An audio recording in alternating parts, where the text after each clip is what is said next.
Welcome back to the Sports Source. This segment brought to you by Madisonville Marine. It's mid-June, and there's still plenty of summer fun to be had on East Tennessee lakes this summer. Take part.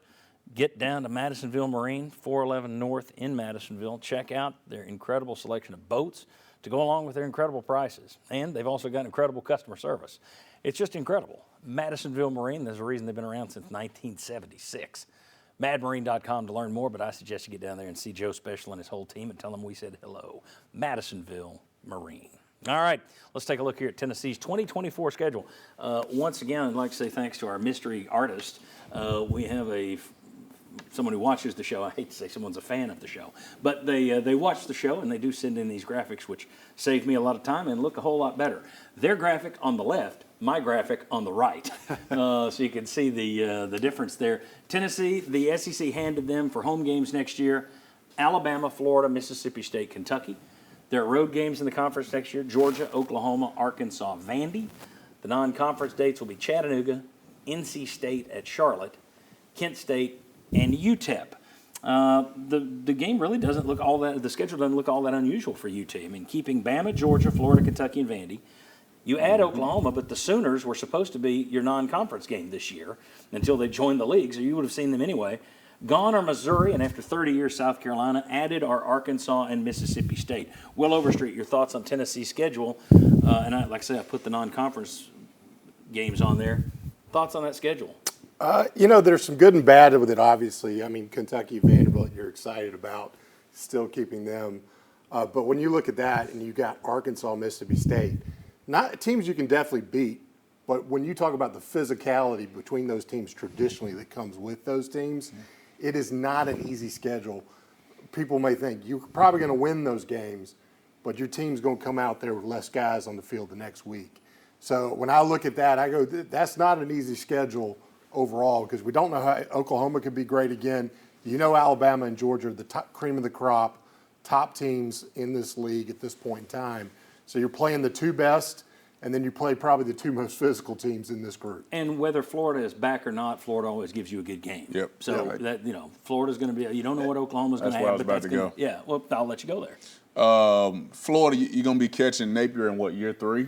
Yeah, if he's still there. If he's still there. So if he's still there, then that means he's figured something out and they're doing pretty good. So that's going to be a challenge.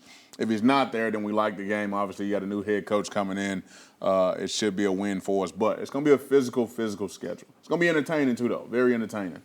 I look at that, and Vandy's the only just bad team in the SEC for Tennessee in 2024. Now, who knows what happens in 2023? Maybe somebody's bad that you don't expect to be bad by 2024.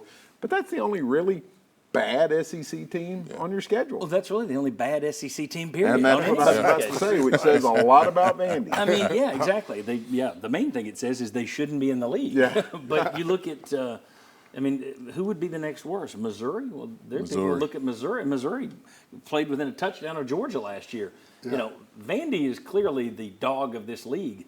That's the interesting thing is everybody's got it kind of tough. Yep. And they're looking at it. There were whines and cries all over the SEC from 16 different places saying we've got it worse. Vince, your thought on Tennessee's schedule next year? Well, to me, it's top heavy because Alabama and Georgia are on it, and Tennessee is one of only two schools that has both Alabama and Georgia on the schedule. Auburn is the other one.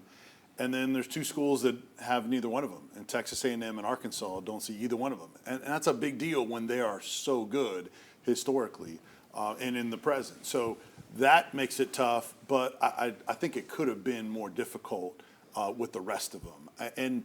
And look, I would have loved to have seen Texas instead of Oklahoma. It's been so much longer since they've seen Texas. Right. Oklahoma, like you said, was on the schedule, but they basically used what was already there for all the SEC teams and then worked around it. So it wasn't a drastic change. And the 5 biggest rivals are still there, and I think that's a big plus. Yeah, and let me ask you this. Tennessee's used to playing Alabama and Georgia every year, and Florida. Mm-hmm.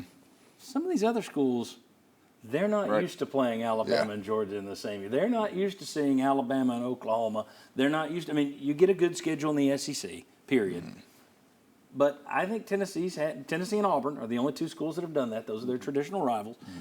Those are the only two schools that I think have a leg up on everybody else in terms of, just wait. We go through this. Do you think that could be an advantage the first year this happens, or no? It's just who's got the best team. You know, if we were going into the 2024 schedule this year, I think you'd have a little bit more clarity on it. But since you've got an entire season before it gets here, I mean, I was sitting there thinking that day, man, I can't wait for that Oklahoma game. Oh, yeah, that's right. In a year and a half or whatever it's going to be. So I think that kind of clouds the picture a little bit because there's going to be different coaches. There are going to be players that disappoint, players that surprise, players that leave the league. So I think just right now it's hard to see that. And players that transfer in, Sure. right? Yeah. And all of a sudden you don't know what they do. I just wonder if is there anything to have been battle tested over the last 20 years facing those two teams? Oh, yeah, most when definitely. when the other guys haven't. There's a stretch there where you got Georgia, Alabama, who else is out? Florida. There's a stretch where you just go through and it's like, man, you got to strap it on and you got to get your body right. And the coach tell you, hey, make sure you stay in the training room. Everybody else has kind of had a chance to escape that a little bit. Even Georgia somewhat have escaped it. I think playing that schedule on a normal basis definitely helps us out. And there's also, you're going to have some other SEC schools that's going to be banged up like crazy and understand what that sort of feels like. There you go. Texas and Oklahoma are about to Oh, realize. yeah, most definitely. They're about Most to definitely. realize Mississippi State. And Mississippi State may be 4 and 6 when you face them or whatever. But you're about to realize when you face that 4 and 6 team, they're going to pound your team into submission. And you still may win by 2 touchdowns, but your team's going to feel like they fought to the last second. And so it's going to be a different whole chain game for those guys that they haven't seen. There's no Texas Tech coming around and goosing around and you're not getting hit. It's going to be a different deal. It's physical. Absolutely, totally agree with that. And I think people that look at Oklahoma and Texas on whatever team schedule and say, oh, this is going to be another top 10 team. Top 10 team in the Big 12, maybe to some preseason projections, not all of them, and I even think that's overrated for those two teams. But when they get here in 2024 and in dealing with the SEC, they're not top 10 teams. To me, they're in the middle of the pack with the other big Texas especially. Yeah. Texas is one of those teams that's just kind of, they have this reputation that, oh, this is going to be the year. No, this is going to be the year. Right. Oh, wait, we said last year. This year is going to be it's like it's They're on a the year. 15-year run of this is going to be next the year. Yeah, and that's in the Big 12 without playing that kind of a schedule. All right, when we come back, we'll tell you who in the SEC, we hinted at it here, but who had the good schedules, who got the bad schedules. Does anybody get a good schedule for that matter?